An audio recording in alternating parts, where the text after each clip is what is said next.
जय श्री गणेश दोस्तों। हमारी आज की कहानी का नाम है फर्क। कहानी अच्छी लगे तो प्लीज चैनल को सब्सक्राइब कर लीजिएगा। अब शुरू करते हैं कहानी। सुबह की खटर पटर नहीं सुनाई देने से सुहास की नींद देर से टूटी। घड़ी 8 बजा रही। हेमा पर गुस्सा करने वाला था। देखा बगल में हेमा अभी तक सोई पड़ी है। हेमा को हिलाते हुए सुहास बोले, हेमा उठो, आज अलार्म नहीं लगाई थी क्या? मुझे ऑफिस को लेट हो रहा। तभी उनको अपने हाथ जलते लगे। उफ, ये क्या! हेमा को तो तेज बुखार है। आज ही बीमार पड़ना था इसे। भुनभुनाते हुए सुहास जी बाथरूम की ओर भागे। जल्दी जल्दी तैयार हो रहे थे। बेटे ने दरवाजे पर दस्तक दी। आज माँ नहीं उठी अभी तक। सब ठीक है। वो तेरी माँ को तेज बुखार है। ऐसा करो, माही से बोलो चाय के साथ ब्रेड हेमा को देकर दवाई दे दे। मेरी बहुत इम्पोर्टेंट मीटिंग है 10 बजे से। मैं चला, कह सुहास जी बैग उठाकर चले गए। बेटे ने माँ का बुखार देख अपनी पत्नी माही को बोला, माँ को बुखार है, तुम चाय बनाकर ब्रेड के साथ माँ को दे दो। और हाँ, बुखार की दवा भी दे देना। माँ शाम तक ठीक हो जाएंगी। मेरे ऑफिस में आज क्लाइंट के साथ मीटिंग है, मुझे देर हो जाएगी। ऐसा करो, मैं कैब से चली जाती हूँ। तुम थोड़ा लेट चले जाना और माँ को चाय नाश्ता दे देना। कह बहू माही भी अपना बैग लेकर चली गई। बेटे हर्ष ने चाय बनाकर 2 टोस्ट सेक कर माँ के पास आया। माँ चलो चाय पीकर दवा खा लो। पर हेमा को बुखार तेज था। हर्ष ने सहारा देकर माँ को बिठाया और चाय टोस्ट खिलाकर बुखार की दवा देकर बोला, माँ आप आराम करो, मैं भी ऑफिस जा रहा हूँ। शाम तक आप ठीक हो जाओगी। कहे हर्ष भी ऑफिस चला गया। हेमा चाय नाश्ता कर दवा खा फिर लेट गई। परिवार का हर सदस्य इस तरह कह रहा, शाम तक आप ठीक हो जाओगे, मानो बुखार कोई मेहमान है, उसे शाम की ट्रेन पकड़नी है। हेमा उदास हो गई। मेरे बीमार होने से किसी को कोई फर्क नहीं पड़ता, तभी तो किसी ने भी छुट्टी नहीं ली। ना ये सोचा उसका बुखार बढ़ गया तो घर में किसी का रहना जरूरी है। भाग दौड़ की इस जिंदगी में किसी के पास एक पल फुर्सत नहीं है मेरे पास बैठने की।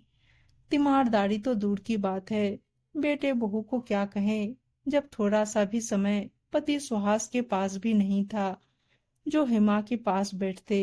और बेटे को देखो, उसे भी अपनी माँ की कोई चिंता नहीं। अब तक माँ ही बीमार होती तो छुट्टी लेकर बैठ जाता। किसी ने सही कहा, जब तक बीवी नहीं आती तभी तक बेटे माँ के होते हैं।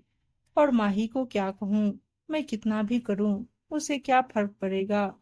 रहूंगी तो सास ही ना, कौन सा वो अपनी माँ समझेगी। उदास मन से हेमा सोने की कोशिश करने लगी।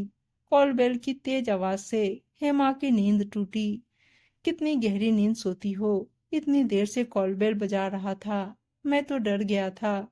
पति सुहास ने दरवाजा खोलते ही हेमा को डांट पिलाई। आप इतनी जल्दी आ गए?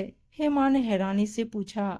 हाँ, वो क्या, आज तुम्हारा उदास चेहरा देख ऑफिस में मन नहीं लगा तो मैं छुट्टी लेकर घर आ गया। सुहास बोले। अब तक रुका बांध स्नेह की एक झलक से टूट गया। ये क्या, तुम रो क्यों रही हो? सुहास हैरानी से बोले। मुझे लगता था किसी को मेरे बीमार होने से कोई फर्क नहीं पड़ता है।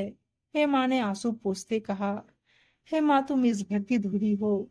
तुमको कुछ होगा तो सबसे ज्यादा मुझे फर्क पड़ेगा, बच्चों को भी पड़ेगा। ये अलग बात है कि मैं तुम्हें जताता नहीं, पर तुम्हारी वजह से ही हम सब निश्चिंत होकर काम कर पाते हैं। सुहास ने हेमा का हाथ प्यार से पकड़ते कहा। हेमा के मन का संशय दूर होते ही उसका चेहरा खिल गया। कॉल बेल फिर बजी। अब कौन आया? बोलते सुहास ने दरवाजा खोला। सामने हर्ष खड़ा था। माँ कैसी है? आप भी आ गए। आज एक इम्पोर्टेंट मीटिंग थी, जाना जरूरी था। नहीं तो माँ को इस हाल में छोड़कर मैं नहीं जाता। हर्ष चिंतित स्वर में बोला। दूसरे कमरे में लेटी हेमा सब सुन रही थी। सुबह के नकारात्मक विचार से दूर हो खुशियों की बौछार से हेमा का मन भींग गया। तीसरी बार कॉलबेल की आवाज सुन हेमा बोल उठी। देखो माही भी आ गई। घुसते ही बोली, अरे तुम घर आ गए। मैं तो सोची माँ अकेली है, उनको इस समय देखभाल की जरूरत है, तो मैं छुट्टी लेकर आ गई। पर यहाँ तो सभी लोग छुट्टी लेकर आ गए। सबको एक साथ अपनी परवाह करते देख हेमा का मन साफ हो गया। मन प्रसन्न हो तो बीमारी भी आधी हो जाती है। शाम तक हेमा का बुखार उतर गया। कई बार बीमारी के दौरान हम स्त्रियां थोड़े संवेदनशील हो जाते हैं, पर दोस्तों, अपनों पर विश्वास जरूर रखें। अपवाद हो सकता है, पर परवाह कम नहीं होती। बस जताने का तरीका अलग हो सकता है। आप सब क्या कहते हो, जरूर बताना। उम्मीद है दोस्तों कहानी अच्छी लगी होगी। और अच्छी अच्छी कहानियां सुनने के लिए चैनल को सब्सक्राइब और वीडियो को लाइक शेयर जरूर कर दीजिएगा। धन्यवाद दोस्तों।